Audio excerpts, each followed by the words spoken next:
Hello friend, আজকে আমি তৈরি করব নিরামিষ সোয়াবিন পেঁপের তরকারি।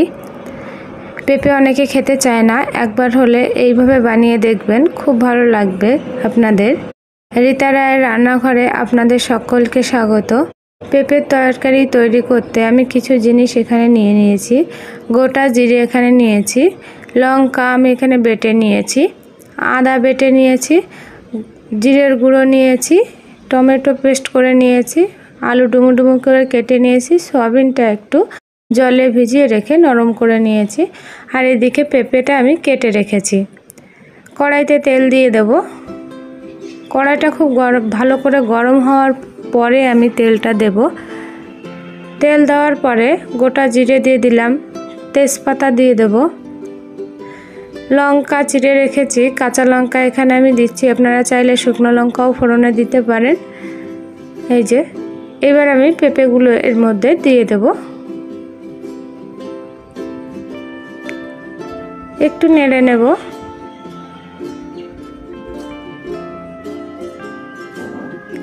পেঁপে দেওয়ার পরে আমি আলুগুলো দিয়ে দিলাম।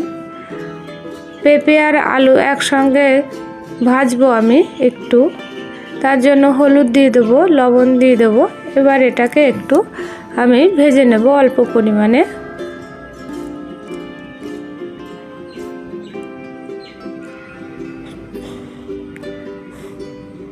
এবার সয়াবিনটাকে দিয়ে দেবো। সয়াবিনটাও আমি পেঁপে আলু সয়াবিন একসঙ্গে একটু ভেজে ভেজে নেব।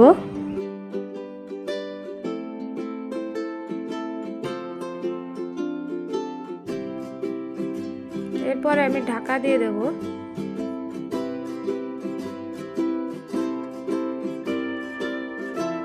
ঢাকা দেওয়ার পরে একদম লোয়ের দিকে রাখতে হবে গ্যাসের ফ্লেমটা, নইলে পুড়ে যাবে, যেহেতু আমি জল দিইনি।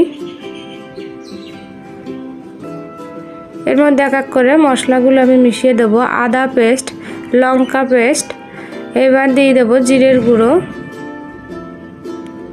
একটু নেড়ে নেব।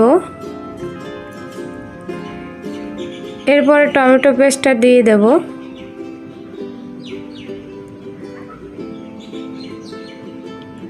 আবারও হালকা নেড়ে দিয়ে আমি কিছুটা জল দিয়ে মশলাটাকে কষিয়ে নেব খুব ভালো করে। এই কষানো আর ভাজতে ভাজতে আমার পেঁপে 50%-এর বেশি সিদ্ধ হয়ে যাবে।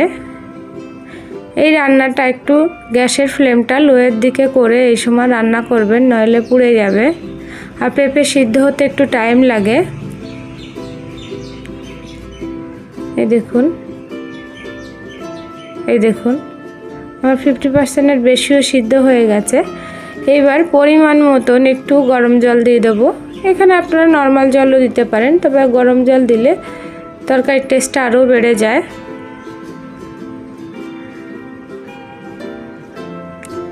এই দেখুন অল্প জল দিয়েছি আমি এখানে।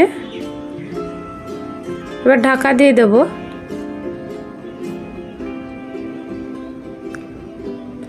এই তরকারিটা রুটি বা ভাতের সঙ্গে খুবই ভালো লাগবে, যেটা দিয়েই খান না কেন।